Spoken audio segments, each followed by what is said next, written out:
ये भारतीय जनता पार्टी का तौर तरीका है कि वो अलग अलग पार्टी के अलग अलग नेताओं पे कभी सीबीआई से, कभी ईडी से, कभी एंटी करप्शन ब्यूरो से, कभी दिल्ली पुलिस से केस करती है। भारतीय जनता पार्टी हर काम स्पष्ट तौर पे करती है।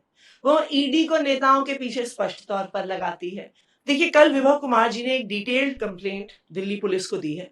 मैं उम्मीद करती हूं कि जितनी स्पीड से दिल्ली पुलिस ने स्वाति मालीवाल जी की एफआईआर दर्ज करी, उतनी ही स्पीड से वो विभव कुमार जी की भी एफआईआर दर्ज करेंगे। देखिए, अगर दिल्ली पुलिस निष्पक्ष है, अगर दिल्ली पुलिस भारतीय जनता पार्टी का एक राजनीतिक हथियार नहीं है, तो फिर अगले 2 घंटे में दिल्ली पुलिस विभव कुमार जी की शिकायत पर एफआईआर दर्ज करेगी।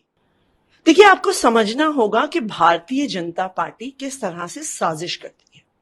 ये भारतीय जनता पार्टी का तौर तरीका है कि वो अलग अलग पार्टी के अलग अलग नेताओं पे कभी सीबीआई से, कभी ईडी से, कभी एंटी करप्शन ब्यूरो से, कभी दिल्ली पुलिस से केस करती, उनको जेल भेजने की धमकी देती है और उस धमकी के आधार पर फिर विपक्ष की पार्टी के नेताओं को ब्लैकमेल करती है।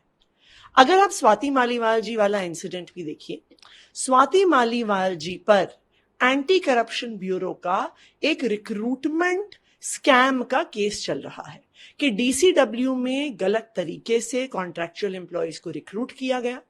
यह केस पिछले कई सालों से चल रहा है, उन पर एफआईआर हुई है। अब ये मामला खत्म होने के करीब आ रहा है, तो इसलिए ऐसा लगता है कि भारतीय जनता पार्टी का ये जो फॉर्मूला है कि अलग अलग नेताओं पे केस करना, उसी फॉर्मूले को स्वाति मालीवाल जी पर इस्तेमाल किया गया होगा। उन पर जो एसीबी का केस चल रहा है, जो इलीगल रिक्रूटमेंट डीसीडब्ल्यू में केस चल रहा है, उस पर धमकी देके स्वाति मालीवाल जी से शायद ये करवाया गया है। दूसरी बात, हमने तो ये भी कहा है कि स्वाति मालीवाल जी के कॉल रिकॉर्ड्स की जांच होनी चाहिए। हमें यह विश्वसनीय सूत्रों से पता चला है कि पिछले कुछ महीनों से वो लगातार भारतीय जनता पार्टी के नेताओं से संपर्क में है। तो दिल्ली पुलिस इस बात की जांच करे कि ये कैसा षड्यंत्र है, ये कैसा राजनीतिक षड्यंत्र है जो बिल्कुल चुनाव के समय दिल्ली में वोटिंग से 5 दिन पहले रचा जाता है। आम आदमी पार्टी पर हमला करने के लिए रचा जाता है, अरविंद केजरीवाल जी पर हमला करने के लिए रचा जाता है। तो इस पर पूरी जांच होनी चाहिए कि स्वाति मालीवाल जी किस तरह से भारतीय जनता पार्टी के संपर्क में थी। इसी में आपने, क्योंकि बीजेपी का आरोप लगाया, बीजेपी के जो राष्ट्रीय अध्यक्ष जेपी नड्डा, उनकी तरफ से बयान आया, यानी कि पॉडकास्ट में उन्होंने जो बातें की, उन्होंने आप लोग के आरोपों पे कहा कि आम आदमी पार्टी की क्रेडिबिलिटी अब 0 नहीं माइनस में है और हम कोई भी काम करते हैं तो स्पष्ट तौर पे करते हैं, हमारा कोई भी नेता स्वाति मालीवाल के किसी भी तरह के संपर्क में नहीं है। बिल्कुल सही बात है। भारतीय जनता पार्टी हर काम स्पष्ट तौर पे करती है। वो ईडी को नेताओं के पीछे स्पष्ट तौर पर लगाती है, वो सीबीआई को विपक्ष के नेताओं के पीछे लगाती है, वो इनकम टैक्स डिपार्टमेंट को विपक्ष के नेताओं को पीछे लगाती है, वो एसीबी को विपक्ष के नेताओं के पीछे लगाती है। अगर भारतीय जनता पार्टी ऐसे षड्यंत्र नहीं करती तो प्रफुल्ल पटेल उनकी पार्टी में कैसे आए, छगन भुजबल उनकी पार्टी में कैसे आए, अजीत पवार उनकी पार्टी में कैसे आए, हेमंत बिस्व शर्मा उनकी पार्टी में कैसे आए।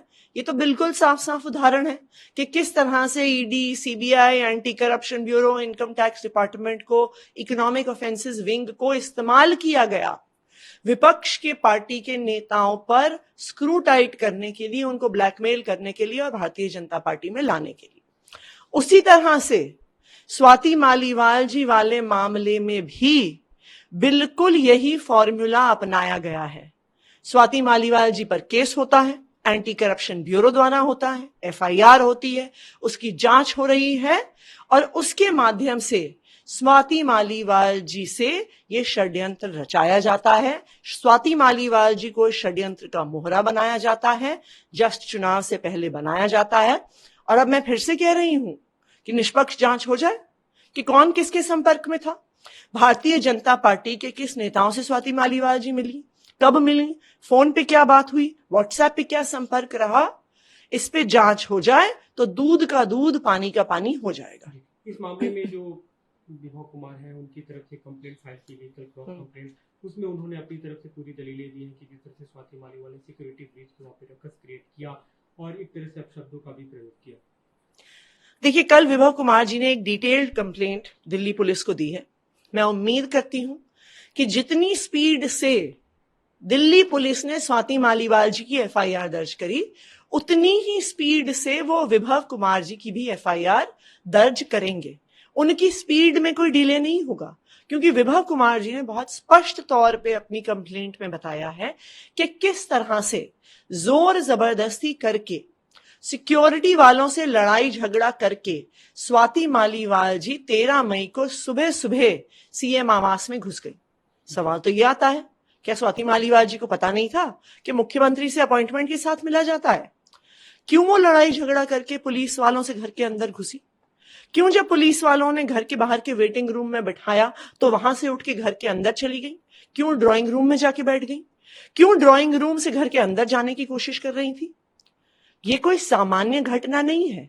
क्या मुख्यमंत्री आवास बिना अपॉइंटमेंट के जाइए, घर के अंदर घुस जाइए, घर के अंदर के हिस्से में जाने की कोशिश करिए, और ये साफ साफ दिखाता है कि ये साजिश विभव कुमार के खिलाफ नहीं है, ये साजिश अरविंद केजरीवाल जी के खिलाफ रची गई थी।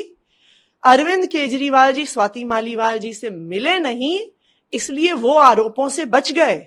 वरना हो सकता था कि अगर 13 मई की सुबह को स्वाति मालीवाल जी को मिल लेते तो आज जो आरोप विभव कुमार पे लग रहे हैं, हो सकता है वो अरविंद केजरीवाल पे लगे होते। इस मामले में कल वहां पे पुलिस भी पहुंची थी, दिल्ली पुलिस, स्वाति मालीवाल को भी बुलाया गया था, सीन क्रिएट किया गया, फॉरेंसिक टीम पहुंची थी। आपको क्या लगता है कि जांच किस दिशा में जाएगी?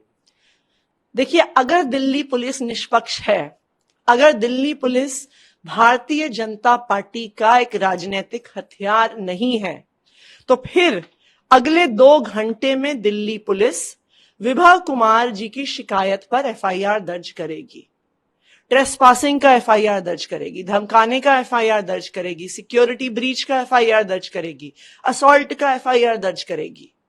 तो दिल्ली पुलिस निष्पक्ष है कि नहीं है, वो इस बात से पता चलेगा कि विभव कुमार जी की कंप्लेंट का होता क्या है।